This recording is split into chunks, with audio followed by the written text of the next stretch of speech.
നമസ്കാരം, ക്ലാസ് റൂമിൻ്റെ ഒരു പുതിയ വീഡിയോയിലേക്ക് സ്വാഗതം. 7ാം ക്ലാസ്സിലെ maps and technology to know the earth എന്ന യൂണിറ്റിൻ്റെ വൺ വേർഡ് ക്വസ്റ്റ്യൻസ് ആണ് നമ്മൾ ഇന്നത്തെ ഈ ക്ലാസ്സിൽ ഉൾപ്പെടുത്തിയിരിക്കുന്നത്. USS എക്സാമിന് വളരെ ഉപകാരപ്രദമായ ഒരു വീഡിയോ ആയിരിക്കും ഇത്.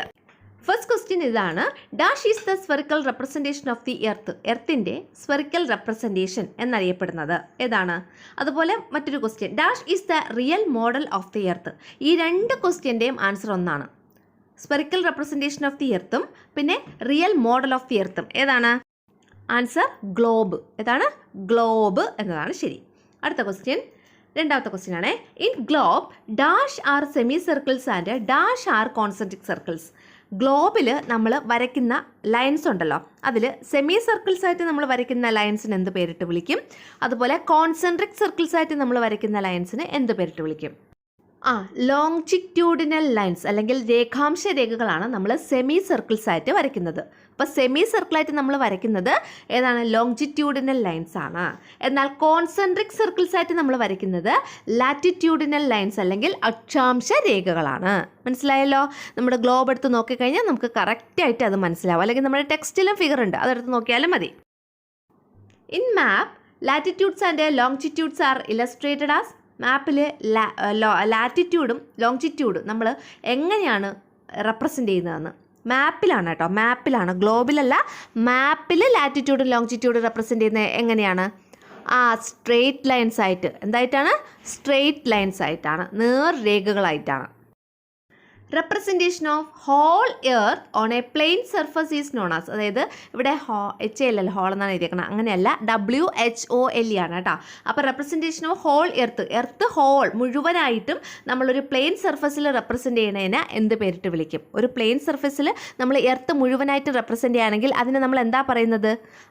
മാപ്പ് അല്ലേ? എന്താ പറയും? മാപ്പ്.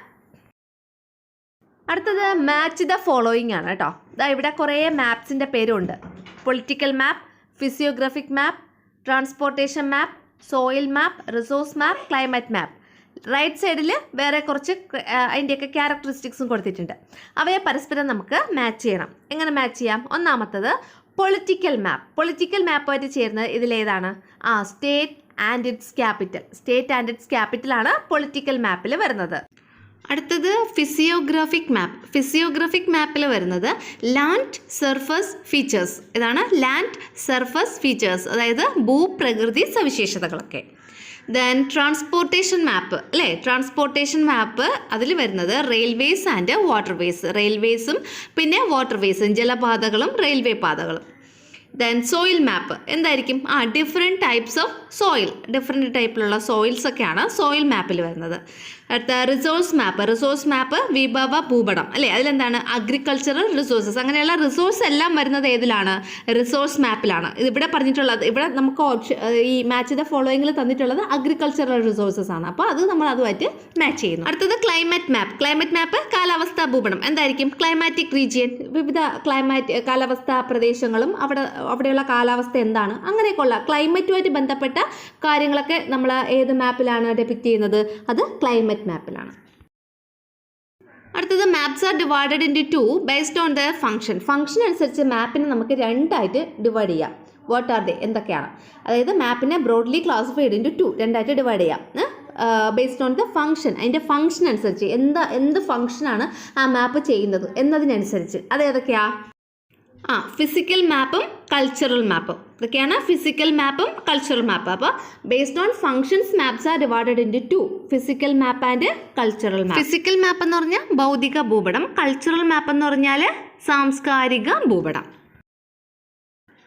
മാപ്സ് ദാറ്റ് depicts DEPICTS അതാണ് കേട്ടോ. depicts natural features are called. പ്രകൃതിദത്ത സവിശേഷതകളാണ് ഒരു മാപ്പ് റെപ്രസെൻറ്റ് ചെയ്യുന്നതെങ്കിൽ അങ്ങനെയുള്ള മാപ്പിനെ നമ്മൾ എന്ത് പേരിട്ട് വിളിക്കും? ഫിസിക്കൽ മാപ്പ് എന്ന് പറയും. ഭൗതിക ഭൂപടങ്ങൾ. എന്താണ്? ഫിസിക്കൽ മാപ്പ്. ഒരു നാച്ചുറൽ ഫീച്ചേഴ്സാണ് ഒരു മാപ്പ് ഡെപിക്റ്റ് ചെയ്യുന്നതെങ്കിൽ അങ്ങനെയുള്ള മാപ്പിനെ നമ്മൾ പറയുന്ന പേരാണ് ഫിസിക്കൽ മാപ്പ് അല്ലെങ്കിൽ ഭൗതിക ഭൂപടങ്ങൾ. അടുത്തത് ദ മാപ്സ് ദാറ്റ് ഡെപിക്സ്, ഇവിടെ ഡെപിക്സ് DEPICTS, ചിത്രീകരിക്കുക എന്നുള്ള അർത്ഥമാണ് കേട്ടോ. Man-made features are called, man-made features ആണ് ഒരു മാപ്പ് ഡെപിക്റ്റ് ചെയ്യുന്നതെങ്കിൽ അങ്ങനെയുള്ള മാപ്പിനെ നമ്മൾ എന്ത് പറയും? കൾച്ചറൽ മാപ്പ് എന്ന് പറയും. എന്താണ്? മാൻമെയ്ഡ് ഫീച്ചേഴ്സ് ആണ് ഒരു മാപ്പ് ഡെപിക്റ്റ് ചെയ്യുന്നതെങ്കിൽ അങ്ങനെയുള്ള മാപ്പിനെയാണ് നമ്മൾ കൾച്ചറൽ മാപ്പ് അല്ലെങ്കിൽ സാംസ്കാരിക ഭൂപടം, അല്ലേ? മനുഷ്യനിർമ്മിതമായ വസ്തുക്കളെയാണ് ഒരു മാപ്പ് കാണിക്കുന്നതെങ്കിൽ അങ്ങനെയുള്ള മാപ്പിനെയാണ് എന്ത് പറയുന്നത്? കൾച്ചറൽ മാപ്പ് അല്ലെങ്കിൽ സാംസ്കാരിക ഭൂപടം എന്ന് പറയുന്നത്. ഇവിടെ ഡെപിക്സ് എന്താണ്? DEPICTS, ചിത്രീകരിക്കുക എന്നുള്ള അർത്ഥത്തിലാണ് കേട്ടോ. സ്പെല്ലിംഗ് മാറിപ്പോയി. അടുത്തത് classify the following characteristics as cultural maps and physical മാപ്പ്. താഴെ കുറച്ച് ക്യാരക്ടറിസ്റ്റിക്സ് കൊടുത്തിട്ടുണ്ട്, കുറച്ച് സവിശേഷതകൾ കൊടുത്തിട്ടുണ്ട്. അത് കൾച്ചറൽ മാപ്പിലാണോ ഫിസിക്കൽ മാപ്പിലാണോ എന്ന് നമ്മൾ ക്ലാസിഫൈ ചെയ്യണം. അതായത് നമുക്കറിയാം എന്താണ് കൾച്ചറൽ മാപ്പ് എന്ന് പറഞ്ഞാലും എന്താണ് ഫിസിക്കൽ മാപ്പ് എന്ന് പറഞ്ഞാലും. മാൻമെയ്ഡ് ഫീച്ചേഴ്സ് ആണെങ്കിൽ അത് കൾച്ചറൽ മാപ്പിലും നാച്ചുറൽ ഫീച്ചേഴ്സ് ആണെങ്കിൽ അത് ഫിസിക്കൽ മാപ്പിലാണ് നമുക്ക് ഉൾപ്പെടുത്തേണ്ടത്. അപ്പോൾ ഇവിടെ നോക്കിക്കോളൂ. ഒന്നാമത്തത് പോപ്പുലേഷൻ ഡിസ്ട്രിബ്യൂഷൻ, ജനസംഖ്യാ വിതരണം. ടോപ്പോഗ്രഫി, ഭൂപ്രകൃതി. സ്റ്റേറ്റ്സ് ആൻഡ് ഡിസ്ട്രിക്റ്റ്, സ്റ്റേറ്റ്സ് സംസ്ഥാനങ്ങളും ജില്ലകളും. അടുത്ത റോഡ്സ്, റോഡുകൾ. കൺട്രീസ്, രാജ്യങ്ങൾ. റിവേഴ്സ്, എന്താണ് നദികൾ. സോയിൽ, മണ്ണ്. Railways, railway. പിന്നെ ക്ലൈമറ്റ്, കാലാവസ്ഥ. വെജിറ്റേഷൻ, നമ്മുടെ സസ്യവർഗം. അപ്പോൾ ഇങ്ങനെയുള്ള ക്യാരക്ടറിസ്റ്റിക്സ് ആണ് തന്നിട്ടുള്ളത്. അപ്പോൾ ഈ പറയുന്ന ക്യാരക്ടറിസ്റ്റിക്സിൽ ഏതൊക്കെയാണ് നമ്മൾ കൾച്ചറൽ മാപ്പിൽ ഉൾപ്പെടുത്തേണ്ടത്, ഏതൊക്കെയാണ് നമ്മൾ ഫിസിക്കൽ മാപ്പിൽ ഉൾപ്പെടുത്തേണ്ടത്, അങ്ങനെ ക്ലാസിഫൈ ചെയ്ത് എഴുതാനാണ് പറഞ്ഞിട്ടുള്ളത്. അപ്പോൾ ഫസ്റ്റ് നമ്മൾ കൾച്ചറൽ മാപ്പിൽ ഏതൊക്കെയാണ് ഉൾപ്പെടുന്നതെന്നാണ് പറയാൻ പോകുന്നത്. നമുക്കറിയാം കൾച്ചറൽ മാപ്പിൽ മാൻ മെയ്ഡ് ഫീച്ചേഴ്സ്, അല്ലേ? മനുഷ്യനിർമ്മിതമായ ഫീച്ചേഴ്സാണ് ഉൾപ്പെടുത്തുന്നത്. ഏതൊക്കെയാണത്? പോപ്പുലേഷൻ ഡിസ്ട്രിബ്യൂഷൻ, ജനസംഖ്യാ വിതരണം. സ്റ്റേറ്റ് ആൻഡ് ഡിസ്ട്രിക്ട്, സംസ്ഥാനങ്ങളും ജില്ലകളും. അവയുടെയൊക്കെ അതിർത്തി നിർണ്ണയിച്ചത് ആരാണ്? മനുഷ്യൻ തന്നെയല്ലേ? പിന്നെ കൺട്രീസ്, രാജ്യങ്ങൾ. രാജ്യങ്ങളുടെ അതിർത്തി നിർണ്ണയിക്കുന്നത് മനുഷ്യനാണ്. ദെൻ റോഡ് നിർമ്മിച്ചതാരാ? മനുഷ്യൻ. റെയിൽവേ നിർമ്മിച്ചതാരാ? മനുഷ്യൻ. പോർട്ട്, തുറമുഖങ്ങളൊക്കെ നിർമ്മിച്ചതാരാ? മനുഷ്യൻ. അപ്പം മാൻമെയ്ഡ് ഫീച്ചേഴ്സാണ് ഈ കൾച്ചറൽ മാപ്പിൽ ഉൾപ്പെടുത്തേണ്ടത്. മനസ്സിലായല്ലോ കൾച്ചറൽ മാപ്പ് എന്താണെന്നുള്ളത്, അതിൻ്റെ ഏതൊക്കെ ഫീച്ചേഴ്സാണ് ഉൾപ്പെടുത്തേണ്ടതെന്ന്. ഇനി ബാക്കിയുള്ളതെല്ലാം അപ്പോൾ ഏതിലായിരിക്കും? ഫിസിക്കൽ മാപ്പിലായിരിക്കും. അത് നാച്ചുറൽ ഫീച്ചേഴ്സാണ്. നാച്ചുറൽ ഫീച്ചേഴ്സ് നമുക്ക് നോക്കാം. നോക്കിയോളൂ. ടോപ്പോഗ്രഫി, ഭൂപ്രകൃതി. ഭൂപ്രകൃതി സവിശേഷതകൾ മനുഷ്യനിർമ്മിച്ചതല്ലല്ലോ. ഒരു സ്ഥലത്ത് കുന്നുണ്ട്, അപ്പോൾ അത് മനുഷ്യനിർമ്മിതമല്ല, അത് കുന്നവിടെ സ്വാഭാവികമായിട്ട് ഉണ്ടായതാണ്, അല്ലേ? അടുത്ത സോയിൽ, മണ്ണ് സ്വാഭാവികമായിട്ടുണ്ടായതാണ്, അത് നാച്ചുറൽ ഫിനോമിന വഴി ഉണ്ടായതാണ്. അടുത്ത റിവേഴ്സ്, നദികളും സ്വാഭാവികമായിട്ടുള്ളതാണ്. പിന്നെ ക്ലൈമറ്റ്, കാലാവസ്ഥ. മനുഷ്യ ഇന്നിവിടെ കുറച്ച് മഴ പെയ്ക്കാം, അല്ലെങ്കിൽ അപ്പുറത്ത് കുറച്ച് മഴ വേണ്ട, ഇന്ന് അവിടെ കുറച്ച് ഉഷ്ണം ഇരിക്കട്ടെ, അതുകൊണ്ട് സൂര്യനെ കൊണ്ട് ജ്വലിപ്പിച്ച് അവിടെ നല്ല വേനൽക്കാലമാക്കാം. അങ്ങനെയൊക്കെ മനുഷ്യന് വിചാരിക്കാൻ പറ്റുമോ? ഇല്ല. അപ്പോൾ ക്ലൈമറ്റ് എന്ന് പറയുന്നത് നാച്ചുറൽ ഫിനോമിനയാണ്, അല്ലേ? ഒരിക്കലും മനുഷ്യന് അതിൽ യാതൊരു പങ്കുമില്ല. വെജിറ്റേഷൻ എന്ന് വെച്ചാൽ സസ്യവർഗ്ഗങ്ങൾ. സസ്യജാലങ്ങളൊക്കെ പല സ്ഥലത്ത് പല രീതിയിലുള്ള സസ്യവർഗ്ഗങ്ങളുണ്ട്. അതൊക്കെ എന്താണ്? അതൊക്കെ ഫിസിക്കൽ മാപ്പിൽ വരുന്നതാണ്, ആണല്ലോ. അപ്പോൾ ഇത്രയാണ് ഫിസിക്കൽ മാപ്പിൽ വരുന്ന characteristics. Classify the following maps as physical maps and their cultural map and cultural map. Physical map, cultural map എന്നിങ്ങനെ താഴെ കുറച്ച് മാപ്പ് കൊടുത്തിട്ടുണ്ട്, കുറച്ച് ഭൂപടങ്ങൾ കൊടുത്തിട്ടുണ്ട്. അവയെ ക്ലാസിഫൈ ചെയ്യണം. അപ്പോൾ നോക്കാം നമുക്ക് ഫിസിക്കൽ മാപ്പിൽ ഏതൊക്കെയാണ് വരുന്നതെന്ന്. ഫിസിക്കൽ മാപ്പ് എന്ന് പറഞ്ഞാൽ എന്താണ്? നാച്ചുറൽ ഫീച്ചേഴ്സ് ആണ്, അല്ലേ? നാച്ചുറൽ ഫീച്ചേഴ്സ് ഉൾപ്പെടുന്ന മാപ്പാണ് ഫിസിക്കൽ മാപ്പ് എന്ന് പറയുന്നത്.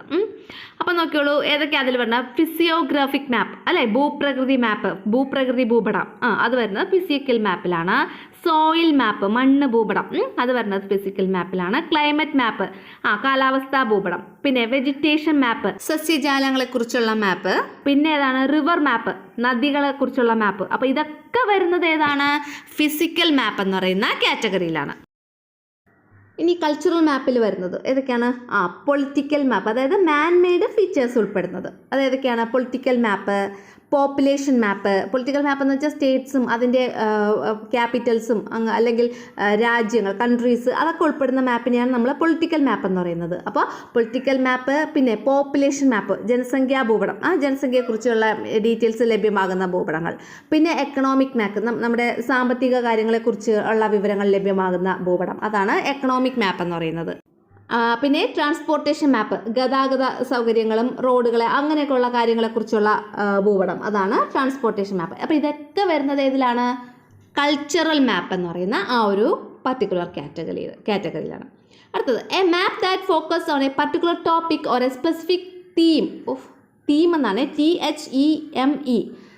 ഒരു പർട്ടിക്കുലർ ടോപ്പിക്കിനെ കുറിച്ചോ അല്ലെങ്കിൽ ഒരു സ്പെസിഫിക് തീമിനെ കുറിച്ചോ പറയുന്ന മാപ്പിനെ നമ്മൾ എന്താ പറയുന്നത്? ഒരു പ്രത്യേക വിഷയത്തിന് അധിഷ്ഠിതമായിട്ടുള്ള മാപ്പ്, അതിനെയാണ് നമ്മൾ തീമാറ്റിക് മാപ്പ് എന്ന് പറയുന്നത്. ഏതാണ്? തീമാറ്റിക് മാപ്പ് അല്ലെങ്കിൽ വിഷയാധിഷ്ഠിത ഭൂപടങ്ങൾ എന്ന് പറയും. A map that used for the study of celestial bodies is known. Celestial ബോഡിയെക്കുറിച്ചുള്ള കാര്യങ്ങളെക്കുറിച്ചൊക്കെ നമുക്ക് മനസ്സിലാക്കുന്നതിന് വേണ്ടിയിട്ടുള്ള മാപ്പ്, സെലസ്റ്റിയൽ ബോഡിയെക്കുറിച്ച് പഠിക്കുന്നതിന് വേണ്ടിയിട്ടുള്ള മാപ്പ്, അതിന് നമ്മൾ എന്താ പറയുന്നത്? സെലസ്റ്റിയൽ ബോഡി എന്ന് വെച്ചാൽ ആകാശഗോളങ്ങളെക്കുറിച്ച് കേട്ടോ. ആകാശഗോളങ്ങളെക്കുറിച്ച് പഠിക്കാൻ വേണ്ടിയിട്ട് നമ്മൾ യൂസ് ചെയ്യുന്ന മാപ്പ് ഏതാണ്? Astronomical map. ഏതാണ്? Astronomical map. അടുത്തത് dash is the ratio between actual distance on earth and the distance marked on map. മാപ്പിലുള്ള ഡിസ്റ്റൻസും യഥാർത്ഥത്തിൽ എർത്തിലെ യഥാർത്ഥ ഡിസ്റ്റൻസും തമ്മിലുള്ള റേഷ്യോ നമ്മൾ എന്ത് പറയുമെന്ന്? Scale of the map. എന്താണ്? സ്കെയിൽ ഓഫ് ദി മാപ്പ് എന്ന് പറയുന്നു. അടുത്തത് based on the scale of maps are classified in two. What are they? സ്കെയിലിൻ്റെ അടിസ്ഥാനത്തിൽ മാപ്പിനെ നമുക്ക് രണ്ടായിട്ട് ക്ലാസിഫൈ ചെയ്യാം. ഏതൊക്കെയാണ്? ലാർജ് സ്കെയിൽ മാപ്സ് എന്നും സ്മോൾ സ്കെയിൽ മാപ്പ് എന്നും. അടുത്ത question a map that depicts more information about a small area is called. ഒരു ചെറിയ പ്രദേശത്തിൻ്റെ ഒരുപാട് ഇൻഫർമേഷൻസ് ഡെപിക്റ്റ് ചെയ്യുന്ന മാപ്പിനെ നമ്മൾ എന്ത് പേരിട്ട് വിളിക്കും? ലാർജ് സ്കെയിൽ മാപ്പ് അല്ലേ. ഒരുപാട് ഇൻഫർമേഷനാണ് അവിടെ കാണിക്കുന്നത്. ഒരുപാട് ഇൻഫർമേഷൻ ഉള്ളതുകൊണ്ട് നമുക്ക് ലാർജ്, അപ്പം ലാർജ് സ്കെയിൽ മാപ്പ് അല്ലേ. ഒരു ചെറിയ പ്രദേശത്തിൻ്റെ ഒരുപാട് ഇൻഫർമേഷൻസ് ഡെപിക്റ്റ് ചെയ്യുന്ന മാപ്പിനെയാണ് നമ്മൾ ലാർജ് സ്കെയിൽ മാപ്പ് എന്ന് പറയുന്നത്. A map that depicts less information about a large area is called. അതായത് ഒരു വലിയ പ്രദേശത്തിൻ്റെ കുറച്ച് ഇൻഫർമേഷൻസ് മാത്രം ഉൾക്കൊള്ളിച്ചിട്ടുള്ള മാപ്പിനെയാണ് നമ്മൾ സ്മോൾ സ്കെയിൽ മാപ്പ് എന്ന് പറയുന്നത്. ഒരു വലിയ പ്രദേശം, ആ പ്രദേശത്തിൻ്റെ ചെറിയ കുറച്ച് വിവരങ്ങൾ മാത്രമേ ഉൾക്കൊള്ളിച്ചിട്ടുള്ളൂവെങ്കിൽ അതിനെയാണ് നമ്മൾ സ്മോൾ സ്കെയിൽ മാപ്പ് എന്ന് പറയുന്നത്. അടുത്തത് classify the following maps as large scale map and small scale മാപ്പ്. താഴെ കുറച്ച് മാപ്സ് കൊടുത്തിട്ടുണ്ട്. അതിനെ ലാർജ് സ്കെയിൽ മാപ്പ് എന്നും സ്മോൾ സ്കെയിൽ മാപ്പ് എന്നും നമ്മൾ ക്ലാസിഫൈ ചെയ്യണം. നോക്കിയുള്ളൂ, സ്മോൾ സ്കെയിൽ മാപ്സിൽ ഏതൊക്കെയാണ് വരുന്നത്? സ്മോൾ സ്കെയിൽ മാപ്പ് എന്ന് പറഞ്ഞാൽ എന്താണ്? കുറച്ച് ഇൻഫർമേഷൻ, ഒരു ലാർജ് ഏരിയയുടെ ഒരു കുറച്ച് ഇൻഫർമേഷൻസ് മാത്രം ഉൾപ്പെടുന്നതാണ് സ്മോൾ സ്കെയിൽ മാപ്പ്. അപ്പോൾ വേൾഡ് മാപ്പ് എന്ന് പറഞ്ഞാൽ ഒരു വലിയ ഏരിയ ആണല്ലോ. അപ്പോൾ ഒരു വേൾഡ് മാപ്പ് നമ്മളൊരു മാപ്പിൽ ഉൾക്കൊള്ളിക്കാന്ന് വെച്ചാൽ വളരെ കുറച്ച് ഇൻഫർമേഷൻസ് മാത്രമേ അതിൻ്റെ അകത്ത് ഉൾക്കൊള്ളിക്കാൻ പറ്റത്തുള്ളൂ. പിന്നെ ഇന്ത്യയുടെ മാപ്പ്, കേരളത്തിൻ്റെ മാപ്പ്. അപ്പോൾ ഇതൊക്കെ സ്മോൾ സ്കെയിൽ മാപ്പിന് എക്സാമ്പിൾസ് ആണ്. അടുത്ത ലാർജ് സ്കെയിൽ മാപ്പിന് എക്സാമ്പിൾ ഏതൊക്കെയാണ്? ടോപ്പോഗ്രാഫിക്കൽ മാപ്പ്, വില്ലേജ് മാപ്പ്. ടോപ്പോഗ്രാഫിക്കൽ മാപ്പും പിന്നെ വില്ലേജ് മാപ്പും ഒക്കെ ലാർജ് സ്കെയിൽ മാപ്പിന് എക്സാമ്പിൾ. അതായത് ഒരു ചെറിയ പ്രദേശത്തിൻ്റെ ഒരുപാട് ഇൻഫർമേഷൻസ് ഡെപിക്റ്റ് ചെയ്യുന്ന മാപ്പാണ് ലാർജ് സ്കെയിൽ മാപ്പ് എന്ന് പറയുന്നത്. അടുത്ത question give the full form of the following. താഴെ പറയുന്നതിൻ്റെ ഫുൾ ഫോം എഴുതണം. ഏതൊക്കെയാണ്? GPS global positioning system, GIS Geographic information system. GIS എന്ന് പറഞ്ഞാൽ ജിയോഗ്രഫിക് ഇൻഫർമേഷൻ സിസ്റ്റം എന്നാണ്. അടുത്ത ഇന്ത്യയുടെ ലൊക്കേഷനാണ്. ഇന്ത്യയുടെ latitude 8 degree 4 minute to 37 degree 6 minute north. 8 degree 4 minute 37 degree 6 minute നോർത്താണ്. ഇനി ഇന്ത്യയുടെ ലോങ്ജിറ്റ്യൂഡ് എത്രയാണ്? 68 degree 7 minute to 97 degree 25 minute east. അടുത്തൊരു question the key of map reading is known as. Map reading ഭൂപട വായനയ്ക്കുള്ള താക്കോൽ എന്നറിയപ്പെടുന്നത് ഏതാണെന്ന്? ഏതാ? ഇൻഡെക്സ്. ഏതാണ്? ഇൻഡെക്സ് ആണ്, അല്ലെങ്കിൽ സൂചിക. അപ്പോൾ ഇൻഡെക്സ് അല്ലെങ്കിൽ സൂചികയാണ് ഭൂപട വായനയ്ക്കുള്ള കീ അല്ലെങ്കിൽ താക്കോൽ എന്നറിയപ്പെടുന്നത്. A book of map is known as. മാപ്പിൻ്റെ ഒരു ബുക്കിനെ നമ്മൾ എന്താ പറയുന്നത്? അല്ലെങ്കിൽ പുസ്തക രൂപത്തിലുള്ള മാപ്പിനെ എന്താ പറയുന്നത്? അറ്റ്ലസ്. എന്താണ് പറയുന്നത്? Atlas. Who was the first to prepare atlas. Atlas ആദ്യം പ്രിപ്പയർ ചെയ്തത് ആരാണെന്ന്? ഒർട്ടേലിയസ്. ആരാണ്? ഒർട്ടേലിയസ്. അടുത്തത് one who prepares map is known as. Map prepare ചെയ്യുന്ന അല്ലെങ്കിൽ തയ്യാറാക്കുന്ന ആളുകൾ നമ്മൾ എന്ത് പറയും? Cartographer. Study of map cartography. അടുത്തത് മാച്ച് ദ ഫോളോയിങ്. നമ്മൾ ഭൂപടങ്ങളിൽ ഉപയോഗിക്കുന്ന കളേഴ്സ് ഉണ്ടല്ലോ, നിറങ്ങൾ. ആ നിറങ്ങളാണ് ഇവിടെ കൊടുത്തിട്ടുള്ളത്. ആ റൈറ്റ് സൈഡിൽ ഈ നിറങ്ങൾ നിറങ്ങൾ സൂചിപ്പിക്കുന്ന കുറേ കാര്യങ്ങളുണ്ടല്ലോ, ഇൻഫർമേഷൻസ്, അതാണ് കൊടുത്തിട്ടുള്ളത്. അപ്പോൾ ഓരോ നിറവും എന്തിനെ സൂചിപ്പിക്കുന്നു എന്നുള്ളത് കറക്റ്റായിട്ട് മാച്ച് ചെയ്യാനാണ് ഇവിടെ പറഞ്ഞിട്ടുള്ളത്. ഇതാ കറക്റ്റായിട്ട് മാച്ച് ചെയ്ത് കൊടുത്തിട്ടുണ്ട്. റെഡ് കാണിക്കുന്നത് റോഡുകളെയാണ്. ബ്ലാക്ക് ലാറ്റിറ്റ്യൂഡ്സ് ലോങ്ജിറ്റ്യൂഡ്സ് അങ്ങനെയൊക്കെ ഉള്ളതാണ് ബ്ലാക്ക് കാണിക്കുന്നത്. ദെൻ ബ്ലൂ വാട്ടർ ബോഡീസ് ആണ്. ബ്ലൂ കളറാണല്ലോ വെള്ളം, അപ്പോൾ water bodies. Brown sand dunes, അതായത് മണൽ കുന്നുകൾ, ഹില്ലുകൾ അതെ അല്ലെങ്കിൽ കുന്നുകൾ, ഇതിനെയൊക്കെ കാണിക്കാൻ വേണ്ടി നമ്മൾ യൂസ് ചെയ്യുന്ന കളർ ബ്രൗൺ ആണ്. നെക്സ്റ്റ് ഫാം ലാൻഡ്, അതായത് കൃഷിസ്ഥലത്തിനെ കാണിക്കുന്ന കളറ് യെല്ലോ മഞ്ഞയാണ്. ദെൻ നാച്ചുറൽ വെജിറ്റേഷനെ കാണിക്കുന്ന കളറ് ഗ്രീൻ. അപ്പോൾ ഇങ്ങനെയാണ് നമുക്ക് മാച്ച് ചെയ്തെടുക്കാൻ പറ്റുന്നത്. ഓക്കെ, അടുത്ത question. Photographs of geographical area are copied with the help of camera fixed on an aeroplane is known as aerial remote sensing. ഒരു എയറോപ്ലെയിനിൽ ഒരു ക്യാമറ വച്ചിട്ട് നമ്മളൊരു പർട്ടിക്കുലർ പ്രദേശത്തിൻ്റെ ഫോട്ടോയൊക്കെ എടുക്കുന്നതിനാണ് നമ്മൾ ഏരിയൽ റിമോട്ട് സെൻസിങ് എന്ന് പറയുന്നത്. Dash is a mapping software developed in India by ISRO. ഇന്ത്യയിൽ ISRO വികസിപ്പിച്ചെടുത്ത മാപ്പ് മേക്കിംഗ് സോഫ്റ്റ്വെയർ ഏതാണ്? Bhuvan. Next, which of the following agency in India for making map create ചെയ്യാൻ വേണ്ടി അല്ലെങ്കിൽ മേക്ക് ചെയ്യാൻ വേണ്ടി നമ്മളെ ഇന്ത്യയിൽ ഏത് ഏജൻസിയാണ് പ്രവർത്തിക്കുന്നതെന്ന്? ഏതാണ്? സർവേ ഓഫ് ഇന്ത്യ ആണ് മാപ്പ് മേക്കിങ്ങിന് വേണ്ടിയിട്ട് ഇന്ത്യയിൽ പ്രവർത്തിക്കുന്ന agency. Where is the head quarters of survey of India located? Survey of ഇന്ത്യയുടെ ഹെഡ് ക്വാർട്ടേഴ്സ് എവിടെയാണ്? ഡെറാഡൂണിലാണ്. ഉത്തരാഖണ്ഡിലെ ഡെറാഡൂണിലാണ് സർവേ ഓഫ് ഇന്ത്യ